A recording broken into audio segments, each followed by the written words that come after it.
నమస్తే, welcome to Telugu రాజ్యం open talk. కేంద్రం నుంచి మొదలు పెడితే రాష్ట్రాల వరకు కూడా ప్రస్తుత పరిస్థితులు ఎలా ఉన్నాయి, ఏం జరుగుతున్నాయి, అలాగే వివిధ పాలసీలు కానీ కొత్తగా వస్తున్నటువంటి రిఫార్మ్స్ కానీ వీటన్నిటికీ సంబంధించి ప్రస్తుతానికి మనం మాజీ IAS, senior IAS and Loksatta వ్యవస్థాపక అధ్యక్షులు జయప్రకాష్ నారాయణ గారితో ఉన్నాం. సార్ దగ్గరకు వచ్చాం. ఈ విషయాలకు సంబంధించి కొంత విశ్లేషణ అలాగే మరిన్ని విశేషాలు ఆయన ద్వారానే విందాం. సార్ నమస్తే. నమస్తే రమణ. సార్ బాగున్నారా సార్? Fine, thank you. చాలా రోజులైంది sir. Thank you so much sir. Sir ముందుగా ఎన్ఈపి అంటే నేషనల్ ఎడ్యుకేషన్ పాలసీకి సంబంధించి చాలా విషయాలు తెలుసుకునే ఉన్నాయి. ముఖ్యంగా త్రిభాషా సూత్రం అనేది బాగా ఇప్పుడు జనానికి తెలిసి వస్తుంది. దట్టు మొన్నటికి మొన్న పిఠాపురంలో పవన్ కళ్యాణ్ సభానంతరం కూడా అందరూ కూడా బాగా దీనిపై సెర్చ్ కొట్టడం మొదలుపెట్టారు. వింటున్నారు, చూస్తున్నారు. అంటే త్రిభాషా సూత్రం అసలు ఏం చెప్పింది, ఖచ్చితంగా అందులో ఉన్న కీలకమైన విషయాలు ఏమిటి? రమణ, ముందు అసలు విద్యలోకి వెళదాం. అసలు విద్య సంగతి, పిల్లల బతుకులు ఏమవుతున్న సంగతి మర్చిపోయి రాజకీయాల చుట్టూ విద్య మీద కూడా చర్చ పెడుతున్నాం. మన పిల్లలకి నేను ఈ మాట చాలా బాధతో నిఖార్సైన నిజాయితీతో చెప్తున్నాను. 180 మంది పిల్లలకి తెలివితేటలు ఎంత ఉన్నా, పిల్లలు ఎంత కష్టపడ్డా, తల్లిదండ్రులు ఎంత త్యాగాలు చేసినా పిల్లల భవిష్యత్తు కోసం 180 మంది పిల్లలకి వాళ్ళ పుట్టిననాటి పరిస్థితులు వాళ్ళ భవిష్యత్తుని శాసిస్తున్నాయి.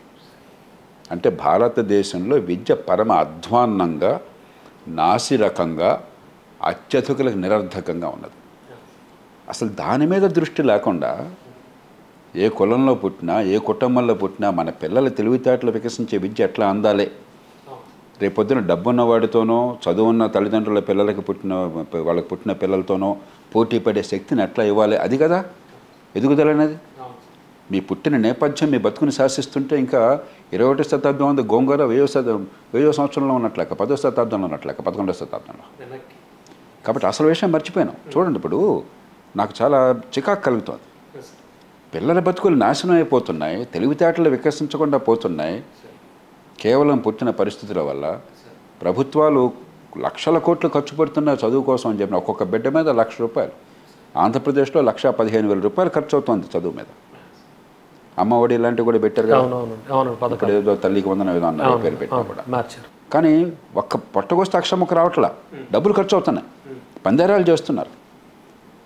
కాబట్టి పిల్లల బతుకుల్ని బాగు చేసే విద్య ఎట్లా అందించాలన్న చర్చ పక్కన పెట్టేసి కాసేపు ఉత్తరాది దక్షిణాది, కాసేపు పార్టీ, కాసేపు త్రిభాష, ద్విభాష. కాబట్టి ముందు నేను తల్లిదండ్రులందరినీ కోరుతున్నాను, మీ పిల్లల బతుకులు మీకు కావాలి, మీ పిల్లల తెలివితేటలు వికసించాలి. మన దేశంలో హిందువైనా, ముసల్మాన్ అయినా, ఏ కులమైనా, ఏ వర్గమైనా నా పిల్లలు నాకంటే పెరగాలని కోరుకొని తల్లిదండ్రులు ఉండరు. భారతదేశంలో ఆసేతు హిమాచలం అందరికీ సామాన్య లక్షణం ఏమన్నా ఉంది ప్రతి కుటుంబానికంటే. మీరు ఏ కులమైనా, ఏ కుటుంబమైనా, డబ్బున్నా లేకపోయినా, పట్టణమైనా, గ్రామమైనా, చదువున్నా లేకపోయినా నా పిల్లలు నాకంటే పెరగాలి, నా పిల్లల తెలివితేటలు వికసించాలి, వాళ్ళు గొప్పవాళ్ళు కావాలి, వాళ్ళ జీవితం ఆదర్శవంతంగా ఉండాలని కోరుకొని తల్లిదండ్రులు ఈ దేశంలో లేరు. దానికోసం త్యాగం చేయని వాళ్ళు లేరు. ఇలాంటి దేశంలో చదువు చండాలంగా ఉంది, దాన్ని ఎలా బాగు చేయాలనే చర్చని పక్కన పెట్టేసి ఇలాంటి ఇతివృత్తాలు చేపట్టి దాన్ని రాజకీయమయం చేసే పత్రికల్లోనూ, చట్టసభల్లోనూ, సమాజంలోనూ కూడా మనం ఆలోచన పెంచకుండా ఆవేశాన్ని పెంచుతున్నాం. ముందు నేను చాలా కఠినంగా ఆ మాట చెప్పాలి. ఇక విద్యలోకి మీకు ఆసక్తి ఉంటే తర్వాత వెళదాం, ఏమిటి, ఎందుకు, ఏమిటి అని చెప్పాను. ఇప్పుడు త్రిభాష అనేది గొప్ప విషయం కాదు, కొత్త విషయం కాదు. ప్రపంచంలో అసలు ఇన్ని భాషలు అన్న దేశం మరొకటి లేదు. 22 భాషలు రాజ్యాంగంలో ఉన్నాయి, అధికారికంగా ఒప్పుకున్నవి. అధికారికంగా గుర్తించినటువంటివి లిపిలేని భాషలు కొన్ని వందలు ఉన్నాయి ఈ దేశంలో. ఒకే భాషలో బోల్డు యాసలు ఉన్నాయి. హిందీ అయినా ఒకే హిందీ అంటున్నాం, హిందీ భోజ్పూరి వేరు, హిందీ యూపీలో మాట్లాడేది వేరు, అవధి వేరు, లేకపోతే మరొకటి వేరు, ఒక్కో ప్రాంతంలో ఒక రకం. మొత్తాన్ని హిందీ అని ఆటకడుతున్నాం. కాబట్టి ఎన్నో రకాల లిపిలేని భాషలు, ఒకే రకం భాష పేరుకు ఒకటే ఉన్నా కూడా ఈ భాష మాట్లాడడానికి ఆ భాష అర్థం కాదు. ఇన్ని భాషలు ఉన్న దేశంలో మనం ఏదో రకంగా అటు పక్కన విద్యా ప్రమాణాలు పెంచి పిల్లల బుద్ధి వికసించాలి. వాళ్ళు ఆధునిక యుగంలో సంపాదనా పరులు కావాలి, సమాజానికి పనికొచ్చే వాళ్ళు కావాలి, ఆత్మగౌరవం వికసించాలి. రెండో పక్కన ఈ సమాజంలో సయోధ్య సాధ్యం కావాలి. ఆ కారణంగా స్వతంత్రం వచ్చిన నాటి నుంచి త్రిభాషా సూత్రం ఉన్నది. మేమంతా స్కూళ్ళల్లో 3 భాషలు నేర్చుకున్నాం. తెలుగు నేర్చుకున్నాం, మాధ్యమం తెలుగే, పంచాయతీ సమితి పాఠశాల, జిల్లా పరిషత్ పాఠశాల వగైరాల్లో. ఇంగ్లీషు ఖచ్చితంగా ఇవాళ పరిస్థితుల్లో అత్యవసరం.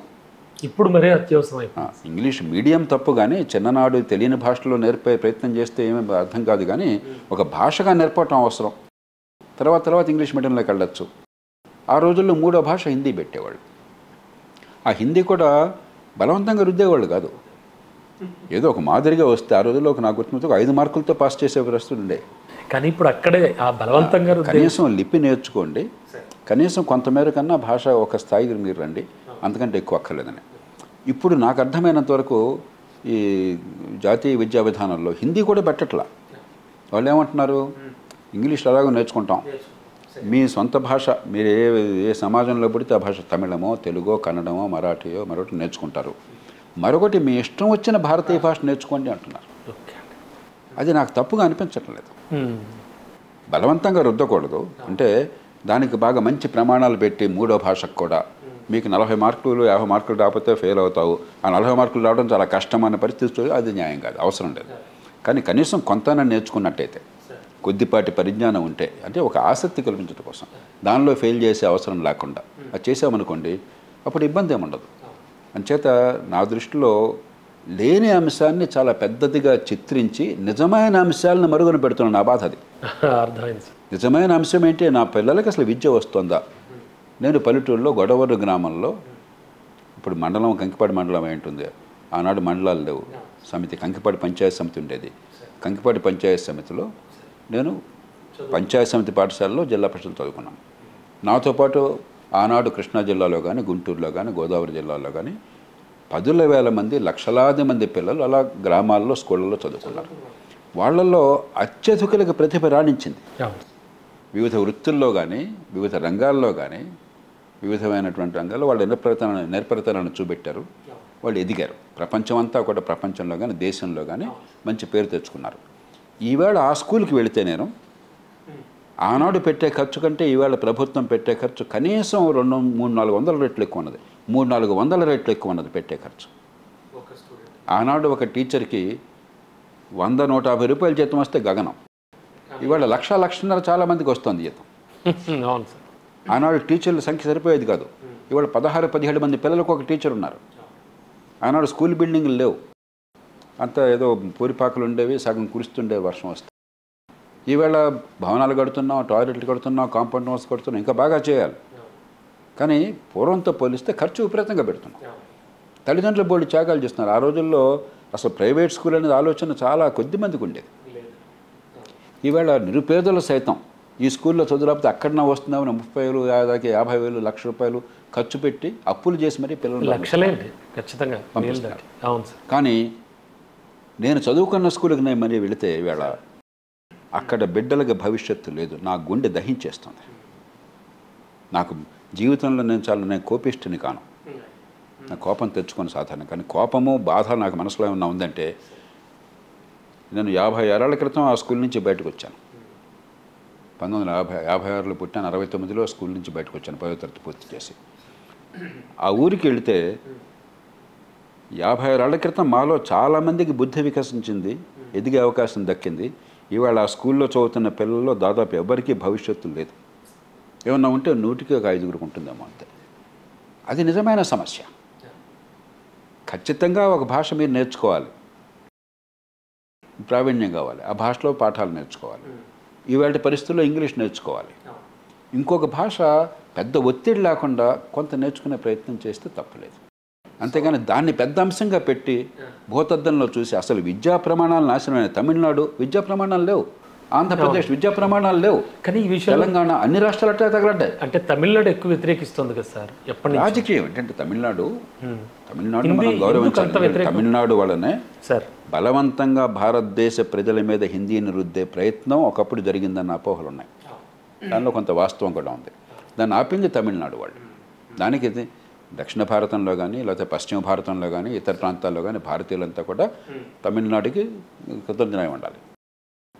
అది వేరు. బలవంతంగా ఒక భాషను రుద్ది జాతీయ భాషగా పెట్టి ఇది మీరు నేర్చుకోకపోతే బతుకులేదు అన్నది మనం ఒప్పుకోకూడదు. ప్రతి భాషకి గౌరవం ఉండాలి. కాబట్టి మీ భాషను నా మీద రుద్దే అవసరం ఉండకూడదు. అవసరమైతే ఇప్పుడు మీకు ఇష్టం లేకుండా హిందీ ఉత్తరాదికి పోతే నేర్చుకుంటాం. మనం వ్యాపారం చేయాలంటే హిందీ ఎంతో కొంత కావాలి. ఇంట్లో పని మనుషులు కావాలంటే ఉత్తరాది నుంచి వచ్చిన వాళ్ళు లేకపోతే ఇక్కడ హైదరాబాద్లో ఇతర మతాలు కులాల వారు పనిచేస్తున్నట్టయితే హిందీ ఎంతో కొంత మనకు కావాలి. హిందీ సినిమాలు చూసి మనం సంతోషపడుతున్నాం. మన సినిమాలు హిందీలో డబ్బింగ్ చేస్తున్నాం. కాబట్టి మనం భాష ఎట్లాగో మనకు వస్తుంది. కానీ బలవంతంగా రుద్ది నువ్వు హిందీ నేర్చుకోవాల్సిందే, హిందీలో కూడా ప్రావీణ్యం కావాల్సిందే అంటే మనం ఒప్పుకోం. కానీ ఇవాళ హిందీ అంటం లేదు. ఏదో మీ ఇష్టం వచ్చిన భారతీయ భాషను ఒకదాన్ని కొంత ప్రయత్నం చేయండి. ఇన్ని భాషలున్న దేశంలో సయోధ్య కావాలి కాబట్టి అన్నది నా దృష్టిలో తప్పుగా అనిపించట్లేదు.